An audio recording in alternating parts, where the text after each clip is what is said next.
as part of the human condition, we're going to experience pain and hardship and discomfort, and we're going to struggle. And we can struggle in a way that has us suffering, or we can struggle in a way that is still moving us toward that meaningful life. So there is a lot of values work as part of that, but the acceptance work, which I always tell people, is not that you have to be happy with it or like it or want it. It's just how can we let this unchangeable thing be? When my heart stops, not a second sooner, I'm gonna finish what I've begun, 'cause my heart's got a reason to believe in me in a dream, and whatever may come, and as long as I'm breathing, I'll keep believing that I'm not done until my heart stops.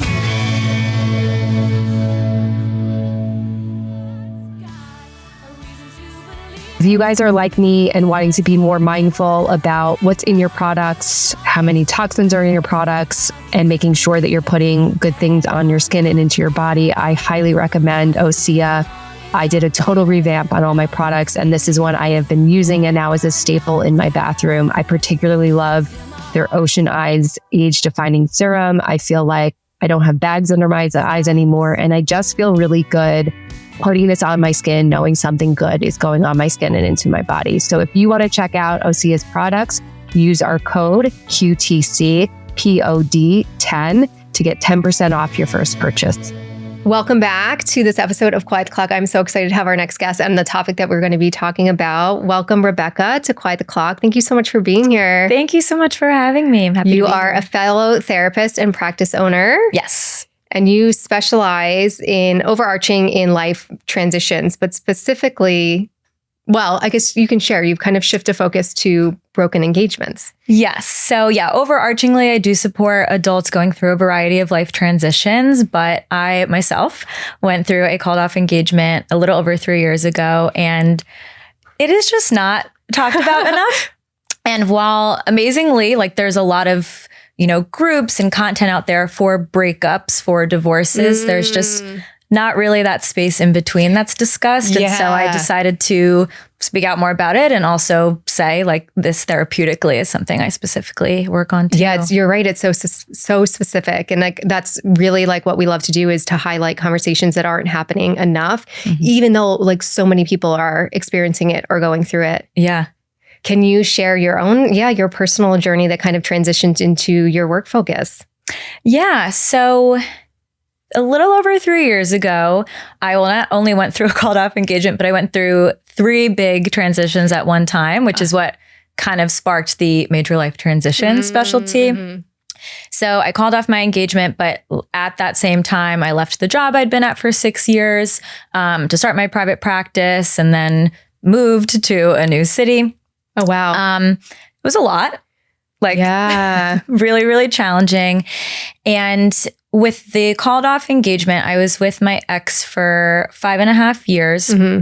And so I speak a lot about my experience with a called off engagement. The specifics, I don't share as much, but it was due to broken trust and, lies and betrayal. And for about 2 years, I always feel like I kind of knew certain things that were going on, but not really. And so over time, my trust was rupturing. But then ultimately I found out what was really going on, and I left. But when I found out what was really going on, that was 2 days before my actual last day at my job. Oh my gosh. Can't write this stuff. Oh my gosh. So these were changes that I had initiated, but still, even if you're making changes because you deserve something better, doesn't mean there isn't a ton of grief. It doesn't mean it's not hard as hell. Yeah. But then I realized I was living in Baltimore at the time, and I didn't really need to stay there anymore. My work life shifted. I wasn't in this relationship anymore. So I said, let's just keep it going. Wow. And let's just add another life change in. So I moved to Philly, lived there for a year, and then moved to New York because I'm originally from here. So I was like, let's just inch my way back Closer, north. Yeah. Toward all my people. But wow. Can I ask how old you were at the time the broken engagement happened and how far into it? Was there like deposits down? Was there a date set? Yes. So I was 29 when I called off the engagement. So we were engaged for 2 years. Well, a year and a half because I called it off, but it was going to be a 2-year engagement because we got engaged like fall of 2020. Oh, wow. Okay. Yeah. So we had a date, we had a venue. So one deposit had been put down. We booked some stuff. We hadn't really gone so far into the planning, thankfully. But yeah, some money was lost and everybody knew when the wedding was going to be. I feel like we sent save the dates out like a year in advance because we were like, it's 2 years away. Like, might as well just get it on people's refrigerators now. But yeah, so it was, and I mean, I didn't get to actually having my shower or bachelorette party yet, but the dates were set for that. Some of those things were planned as well. And you have to make this decision for yourself. But I obviously struggled so much with like, am I taking this away from everybody? And just feeling embarrassed. And everybody was, I knew that I had amazing friends and family in my life, but you kind of don't really know how amazing they are when you go through your worst moment. And people are just like superheroes of support to me. It's amazing. And so I knew ultimately like nobody was going to judge me, but you do take all these people into consideration. So there's so much more I can say about it. But I know. Well, say everything you want. I know. And I also have to imagine like, and I'm curious, like other narratives that go through your head about being on the cusp of 30. And, we really we prioritize or we celebrate these milestones of like, okay, the engagement is the check the box and it's an accomplishment. And I wonder, kind of narratives around that of if, I failed or now I'll be behind or I'm at this age and I'm starting all over. Yeah, 100%. I sobbed my entire 30th birthday, which was unfortunate because I actually had gifted myself a solo trip to Ireland right before my birthday, just like as a birthday present and like, you're doing this like, and again, as everyone says, healing isn't linear, but yeah, there just was something about that hitting you in the face, like you're 30. And it's not that I necessarily needed to be married by 30, but my life was going in a particular direction that I was super aware of. And so I don't think that we like fully start from scratch, but I was starting again. And I mean, it was terrifying because again, I ended it because my trust was severely broken and that's its own thing to overcome. So it's just will I ever find anybody, but also like, do I have the ability to trust a partner again?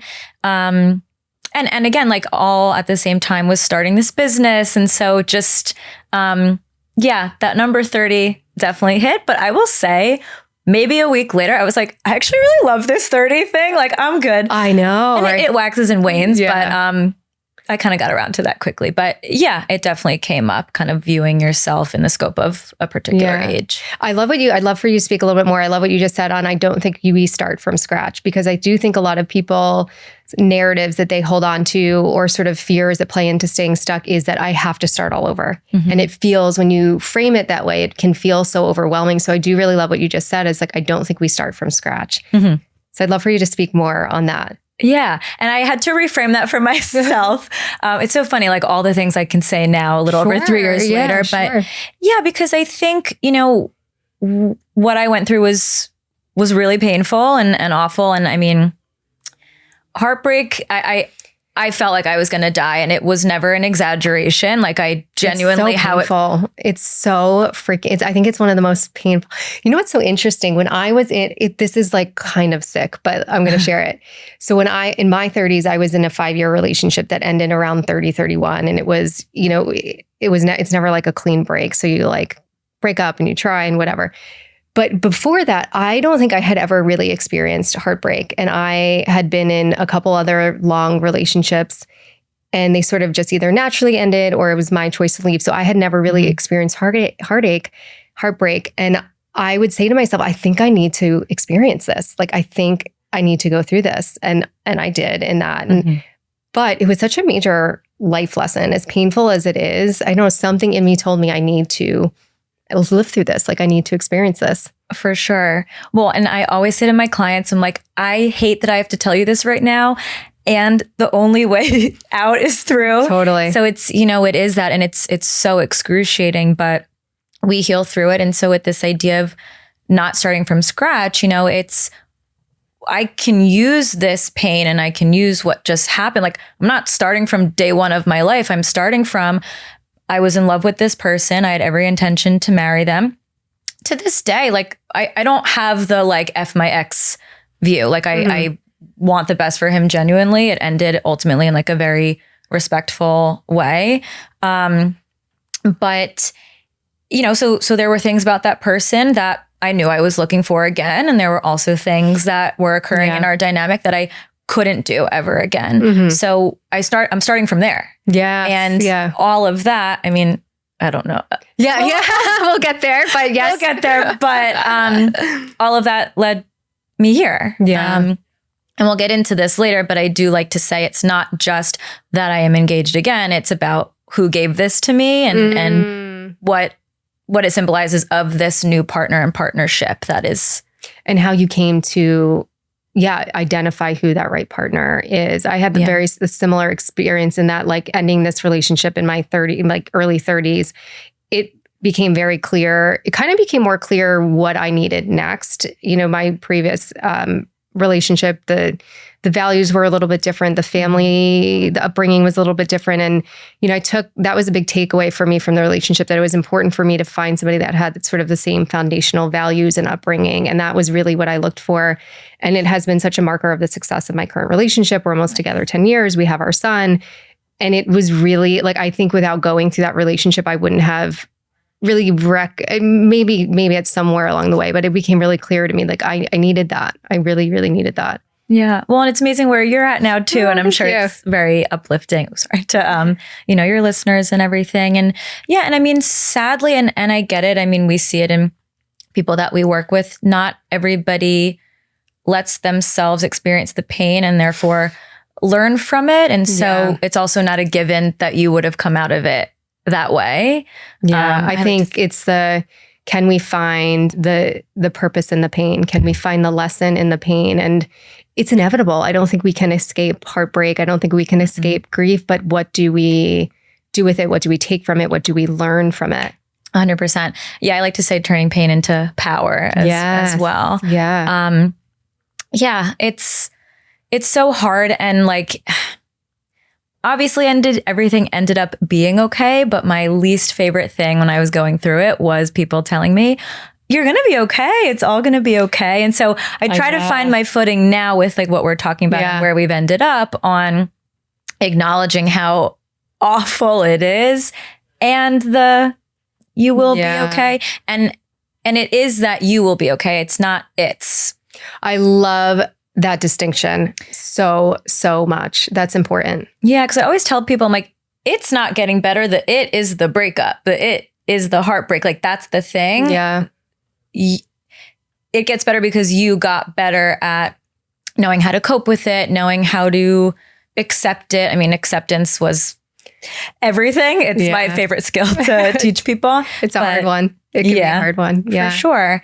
And then once you realize it's you who's making things better, like it's just such a translatable skill and resilience and strength into other areas of your life. I hope that all of us don't have to use it so much. Yeah. It's like when I talk to my clients about them being resilient, I'm like, I want to tell you right now that you're so resilient. And I also want to acknowledge that I'm sure you'd rather not have gone through the thing that you had to be resilient. Yeah. It's resilience. It's tricky in that way because it's like sometimes you don't want to have to be resilient. You want to, kind of some stability and calmness that you don't have to keep like picking yourself back up. And while it's a beautiful thing to be resilient, it can be hard to always have to be resilient. For sure. I'm curious, going through all these major life transitions at the same time, you mentioned, the support of family and friends. Was there anything else that you found like helpful and healing as you were going through all these changes?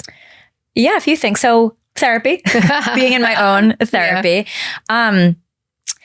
So the nighttime and morning, like right as I was going to bed and right as I was waking up initially was like the most anxiety provoking parts of my day. I'd been used to sleeping next to this person for so long. And just so Baltimore is different than New York, where you get a lot more space for a lot less money. So I live not in a mansion by any means, but like a row home. And so just like having to start the day just like in this big space alone and then ending the day being like, oh, well, once I wake up, I have to do it all over again was really hard. So I don't know if you know the podcast Girls Gotta Eat. Yes, of course. Yeah. At the time they both were single and I literally just would like fall asleep to it and wake up with it. It helped me feel like the girls were there with me. That's awesome. Because I experienced a lot of loneliness. I got to a point where I was very comfortable in being alone, and that wasn't the emotional experience, but initially it was so lonely. So that was like one little thing I did. I used to be a dancer,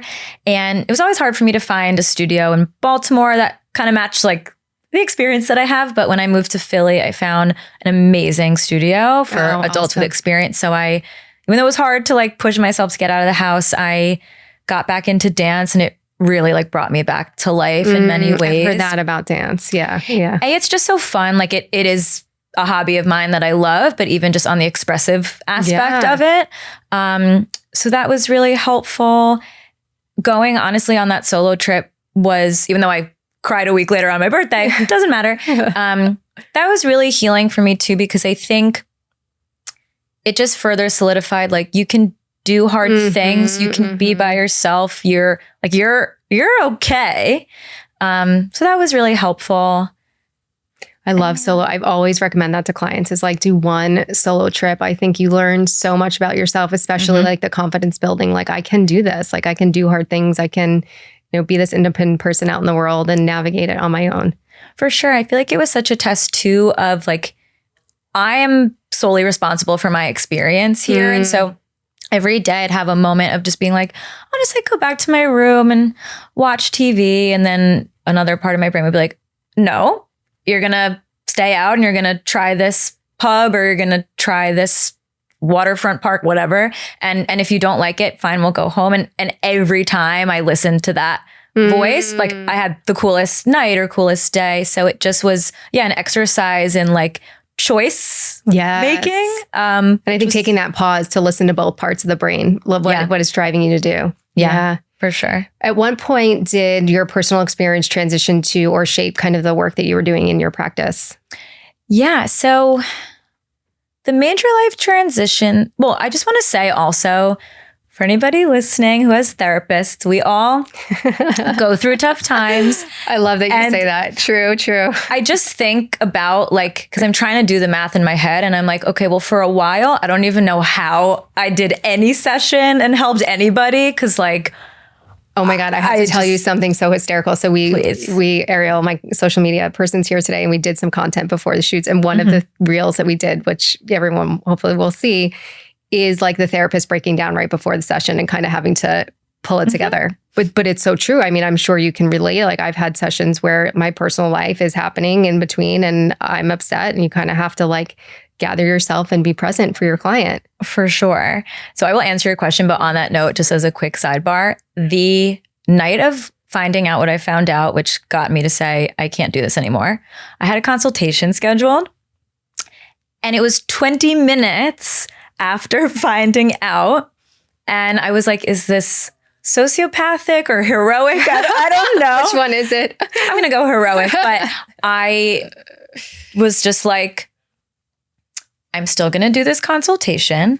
When I come back down, we're going to continue this. I ended up getting that client. Like, I don't know. Like literally in the middle. Oh my gosh. Of finding out my partner, like fully finding out the betrayal and ending this relationship. So as a story that literally relates to the night it happened. But so I bring that up just to say that it's like, it's hard to fully pinpoint because for a while I just was getting by. Yeah. But when I moved to New York, which was a little over 2 years ago, obviously, I still had more healing to do, but I really felt in many ways like I'd landed. And again, I put myself in an environment where basically all my friends and family live. And I think by that point, I just was like, okay, there's more to do, but whoa, you have overcome a lot. I think by that point, it'd been like a little over a year. And I just was like, you can really attest to how unbelievably challenging it is to go through all these changes and how triumphant it can be. And I hadn't even met my now fiance.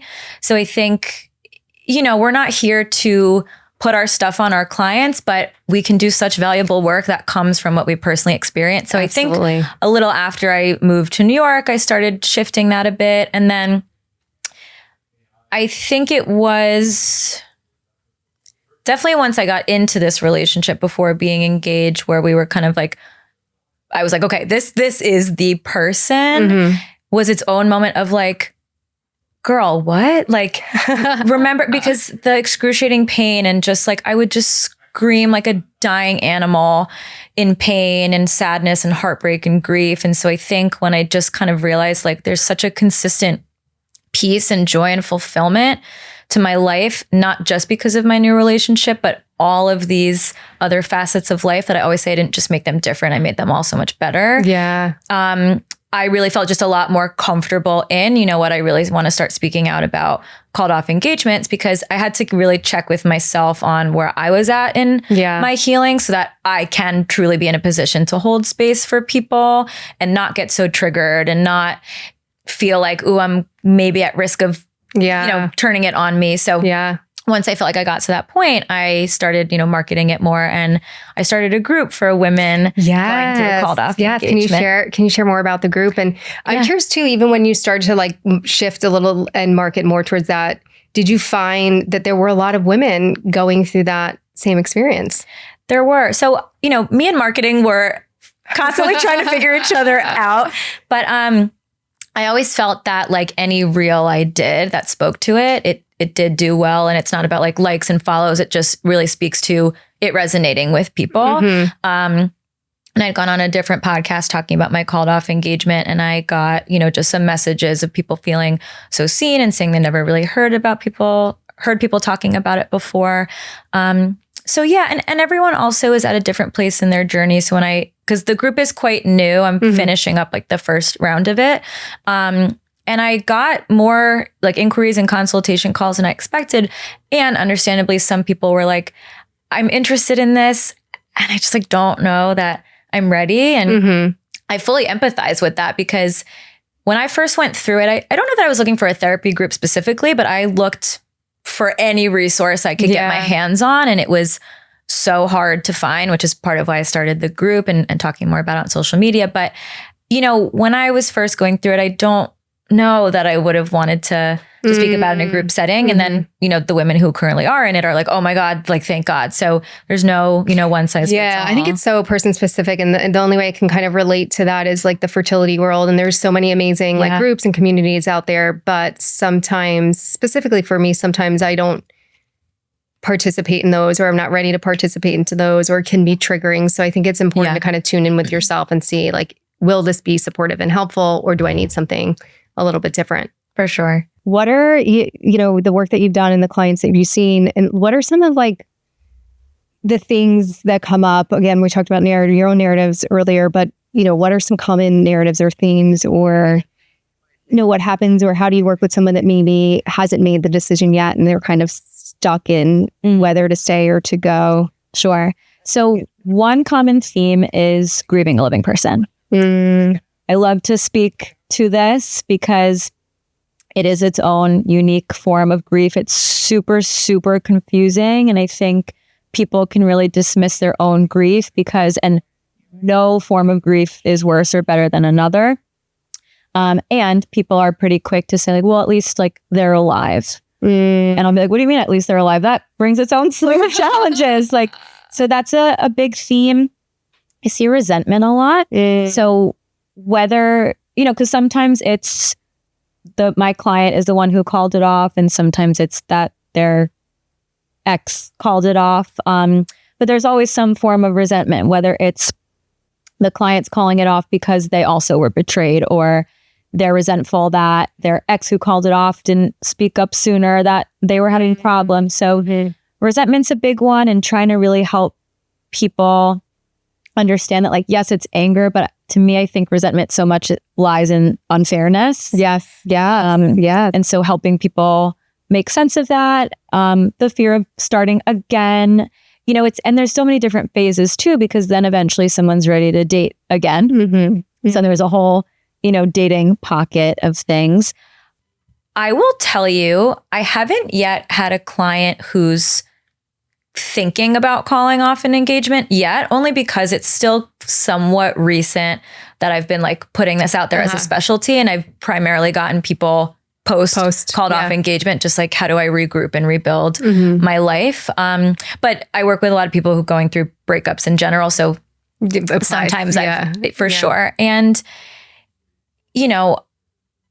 I do a lot of values work. You talked about values before. I'm integrative in my approach, but acceptance and commitment therapy is my bread and butter. Love. I could go on a whole thing about that. I love it so, so much. And anytime I've done values, really with any client, even if it has nothing to do with breakups, it's helped them so much. And so really clarifying for people what's a want, what's a need, which needs to me are very rooted in our values. And also just like really checking in on, of course, their safety and their well-being. But when there's so many moments I can think back on my relationship where like I almost ended it.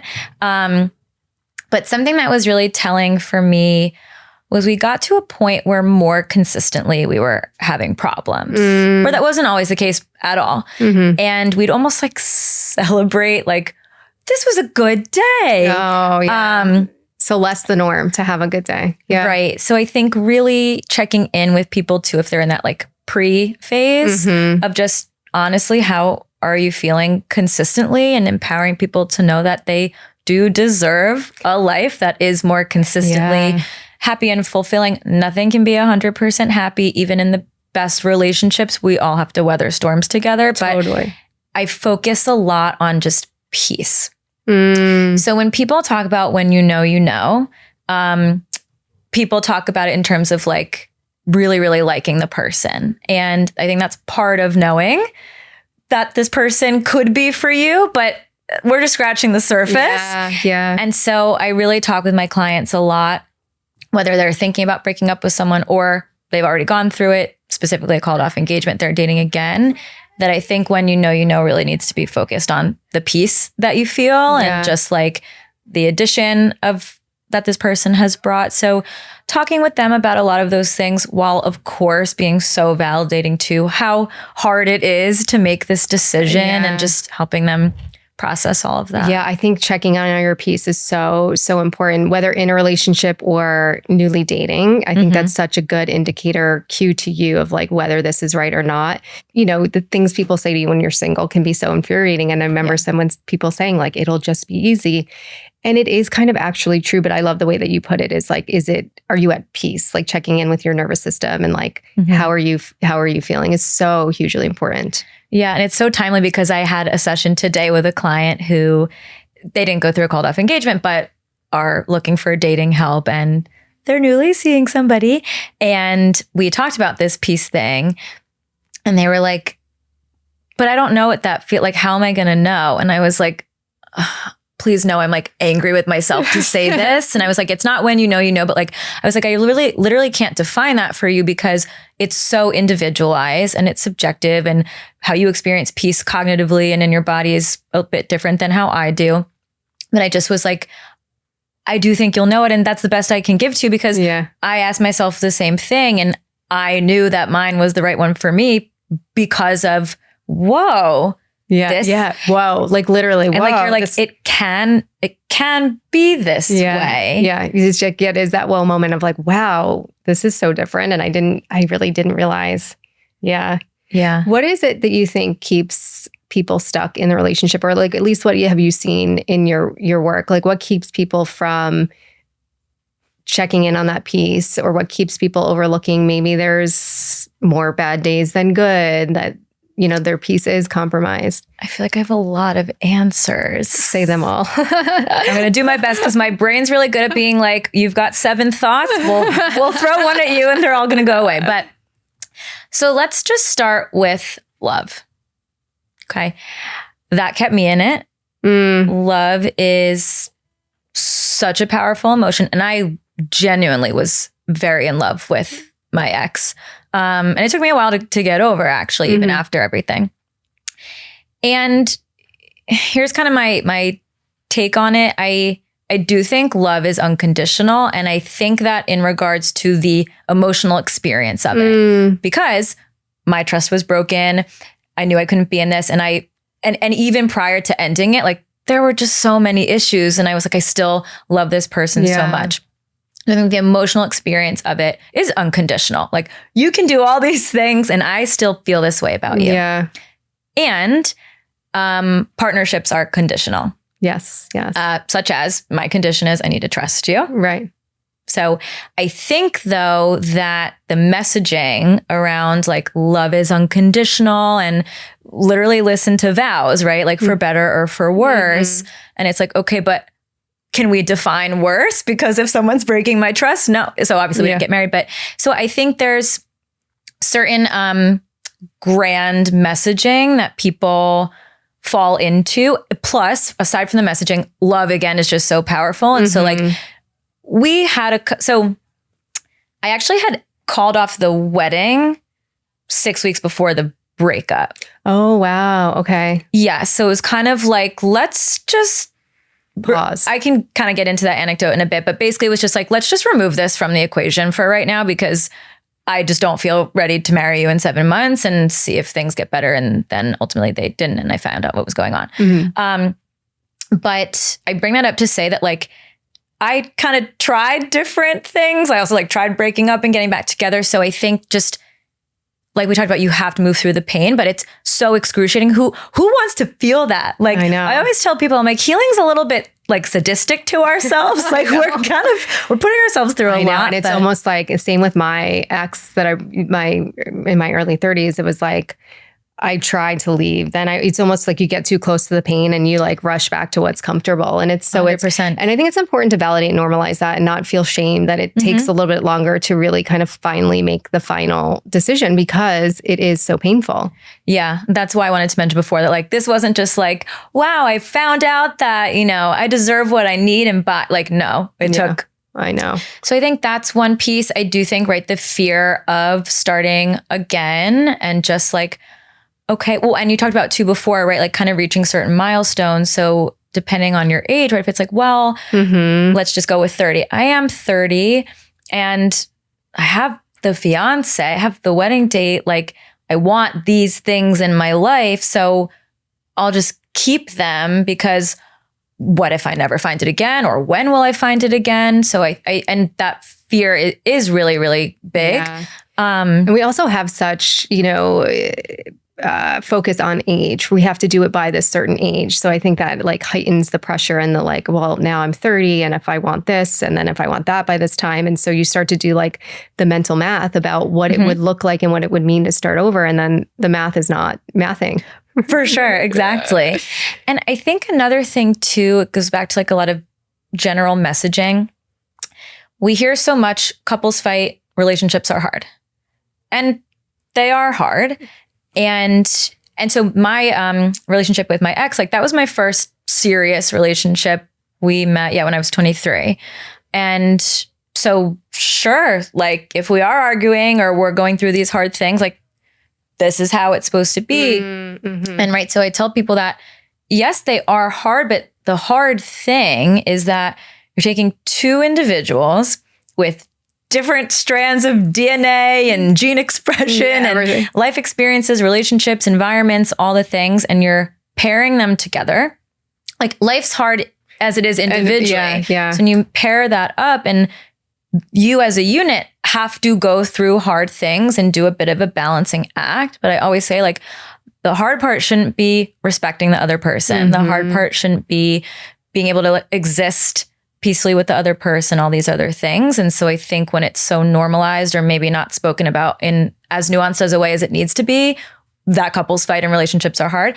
I think people stay, myself included, because okay, that's what it's supposed to be. So and again, back to that wow moment of when you realize like, wow, it's not supposed to be that way. Very, very much so. It's eye-opening for sure. And we had gotten into a dynamic a bit as well that was getting kind of mommy son. So like that was its own shift. And I think we went through something specific that led to the betrayal as a result of that dynamic. But but again, it's like, you still love this person, you still want to support them. And so even if it takes a different form, like it's still support and care, but it's not the kind that it should be, because it's supposed to be a partnership, not like I'm staying on top of you like you're my kid. And I think we can, in order to keep ourselves safe and comfortable, we can start to like normalize and rationalize away behaviors that are actually not safe and comfortable. Mm-hmm.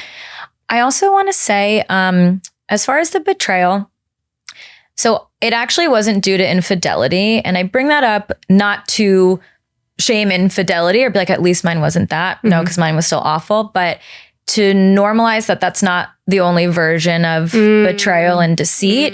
And I say that because I think that's part of why I stayed a little bit too. Not that it's so one and done, like if your partner cheats, you leave, because that's also not how it goes. Those things can be worked through. But there was a lot about my experience that I just like hadn't really seen be talked about. And so when it comes to called off engagements as well, people aren't really talking about it. People don't know that they can leave. Yeah. I always said, I was like, I only had the Bachelor franchise to look to.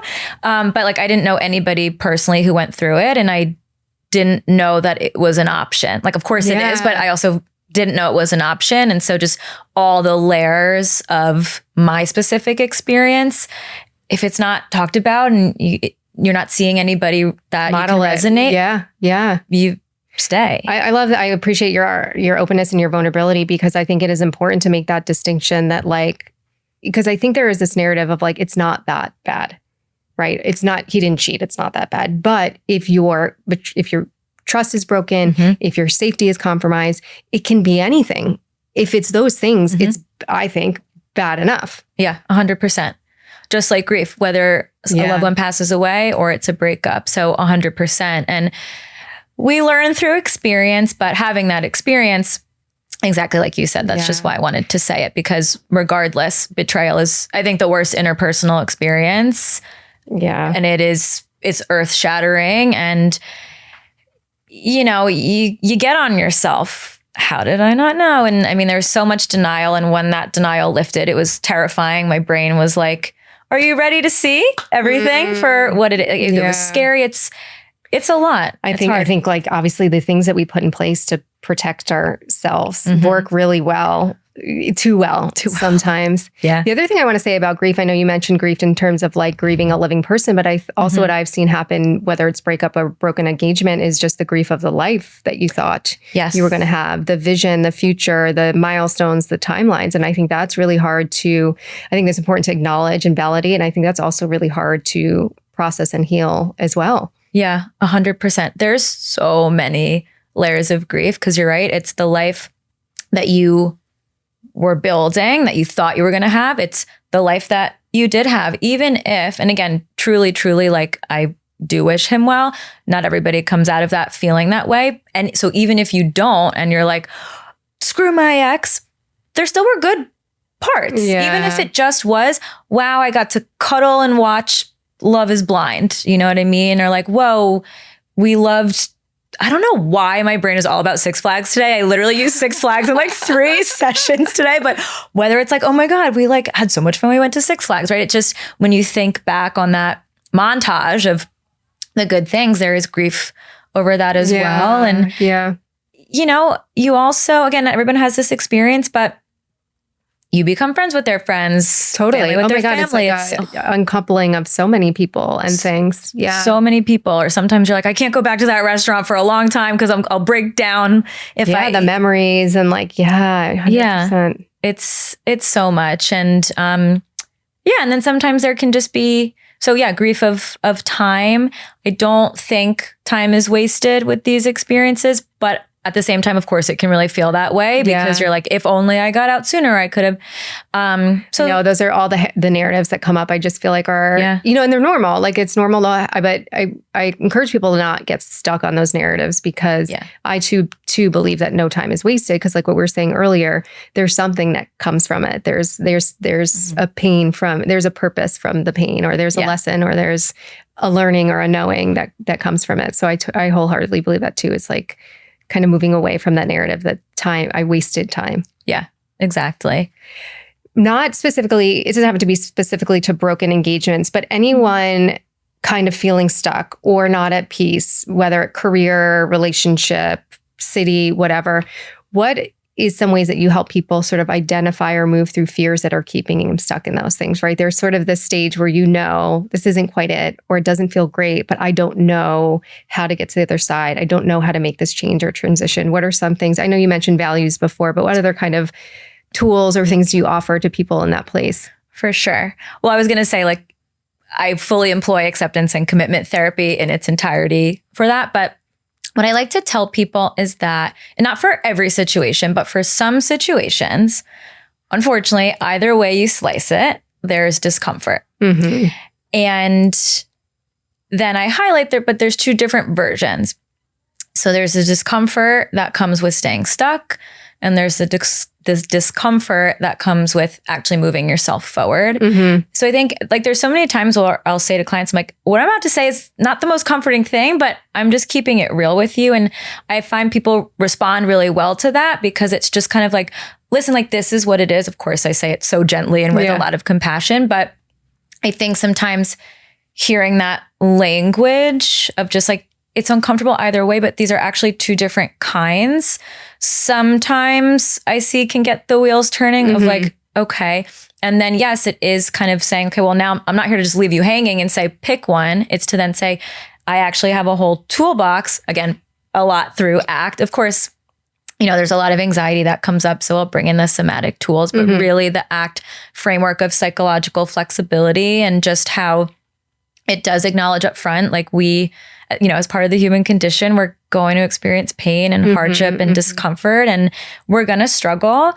And we can struggle in a way that has us suffering, or we can struggle in a way that is still moving us toward that meaningful life. So there is a lot of values work as part of that, but the acceptance work, which I always tell people, is not that you have to be happy with it or like it or want it. It's just how can we let this unchangeable thing be? Yeah. And the self is context aspect of ACT, which is pretty much this like very flexible way of viewing yourself across your lifespan. And just we're constantly evolving. Yeah. Life's constantly evolving. We're always in new contexts. And so I think just helping people start to see themselves and what kind of life they can live in a really flexible way. Like that was you then and this is you now. And so what is the you now wanting and needing? That's okay if the 20-year-old you who got into this relationship or got into this job or moved to this city made that choice because they probably were wanting and needing something else. Like here you are now, there's no deficit in changing. Like,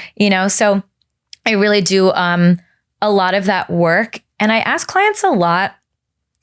I'm like, I'll kind of ask it like 4 times in a row to see where they end up at. And so I'll be like, well, what's the worst part of moving to a new city where you don't like it? Or what's the worst part of that?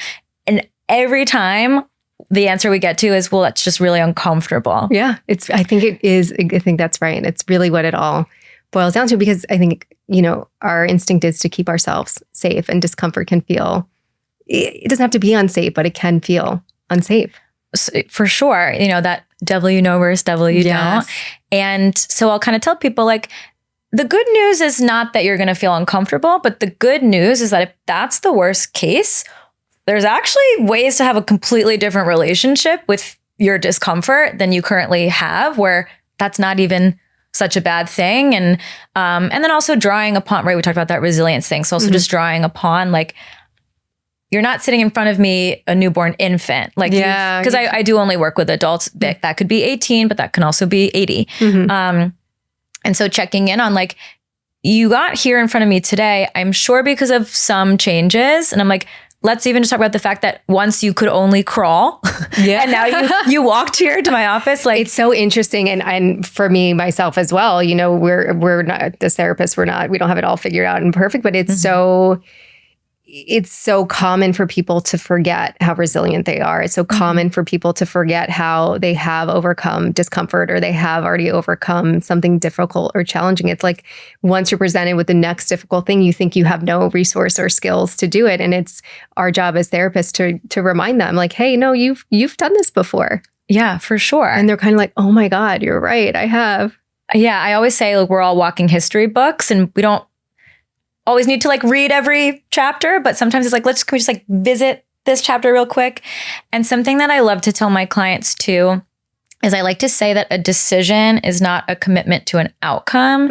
It's a commitment to a trial. Yes, and I love that. Thank you. And so I think people also feel like they're going to be, okay, well, if I jump, then I'm going to get stuck again. And most decisions aren't permanent. I always say most, like, I'm never speaking in absolute. So you'll never hear me say, well, I just said never, but rarely you will hear me say always or never, but most decisions are not permanent. So I like to use that language with them as well about like what really is a decision to say like, you're just going to give this a try. I'm not just saying this is like a low stakes trial. Like this is a pretty high stakes one, depending on if it is a big life transition, but helping people know that, okay, well then you can try something again. Like you're not going to be stuck again. You can still, and so then just like equipping people with those tools to better handle discomfort, like it does help you move through different facets of life more flexibly and more aligned with your values and fulfilling when you know, okay, this sucks. I didn't anticipate this outcome. I'm here to support people through that. Like I always say, can't guarantee how this is going to go for you. I certainly am here to hope for the best for you. And if it doesn't go well, I'm here for you. Yeah. And same with sort of, no time wasted. I think a decision gives you information, whether it's good or bad. Right. And 100%. So it's like, to your point, we'll learn something. And if it's not the best outcome, we can change, we can make another decision in a different direction. But for me in my journey, a lot of what has guided me is decision-making and trying, and more times than not failing. And then there's just these redirections from decision-making. And I always feel like the worst decision is indecision. I think it keeps you so well stuck. Said. Yeah. So true. Yeah. And it's so funny because like, I think of all the huge decisions that I've made and have gotten good at, but like, where do I want to go to eat? It will take me 3 hours. What show should I watch? But yeah. I know. I'm like, with the big stuff, I'll upend my whole life. But yeah, what show do I want to watch? Please, someone else make the decision. So doesn't help. Thank you so much for everything you've already shared. Is there any like parting words for anyone listening that's maybe in a relationship where they don't feel peace? Maybe they've just broken off an engagement. I mean, you've given so many amazing insights and guidance, but any last parting words for the audience? For sure. Again, my brain's doing that thing where it's like, there's so many, but I really, really want people to know that they truly deserve a life that is fulfilling, that does bring them peace. Again, we can't 100% feel at peace all the time, just the way life operates. And not only do you deserve it, but it really is possible. I love to tell people when it comes to relationships, you probably won't get everything you want. Let's get you as much as you want. You probably won't get everything you want. You certainly can have everything that you need.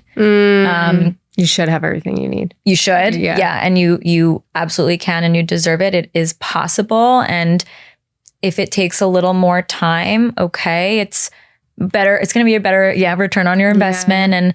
And I think the wants and needs can certainly get conflated. So I like to support people with that too. But yeah, you might not get everything you want. Try to get as much as you can. And you should and can have everything you need in a relationship. So well said. Rebekah, tell everybody where they can find you before we wrap up. Yeah. So I have a website, www.RebekahLipskyCounseling.com. I spell Rebekah differently, but maybe it'll be in the show notes. Yes. And then Instagram, Rebekah's Therapy Room. And I newish to TikTok at Rebekah's Therapy Room. Cool. So giving it all a shot. Is there still room in your group? So yeah, I'll be starting a new round. My goal was to come here today with a new start date, and I haven't found it yet, but it will be probably sometime this September. Okay. So everybody stay tuned. But yeah, so I'll be recruiting a whole new round of women. Amazing. Thank you so much for being here. This is an amazing conversation. I think it's no secret that I love the Little Words Project bracelets. I have about 6 or 7 on my arm, ones that have been given to me, ones I've bought myself. I love giving them as gifts. I think they're so inspirational for me personally. They're nice little reminders throughout my day to have hope, to be, have strength, to be in good energy. I just love the bracelets so much. I love giving them. I love receiving them. And if you want to check them out and you want to give it as a gift or get one for yourself, you can use our code QTC for 15% off your first order.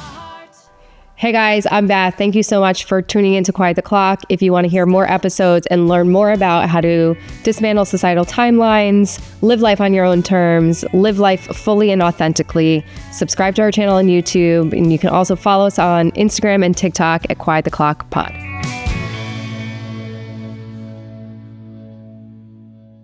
You guys, I'm really excited. We just created all this amazing merch. And so if you're loving the podcast and you want to support our cause and continue to hear amazing episodes, please support us by buying some merch. I am living in these sweatshirts every day. We have a range of colors. We have hoodies, we have mugs, we have hats, we have journals.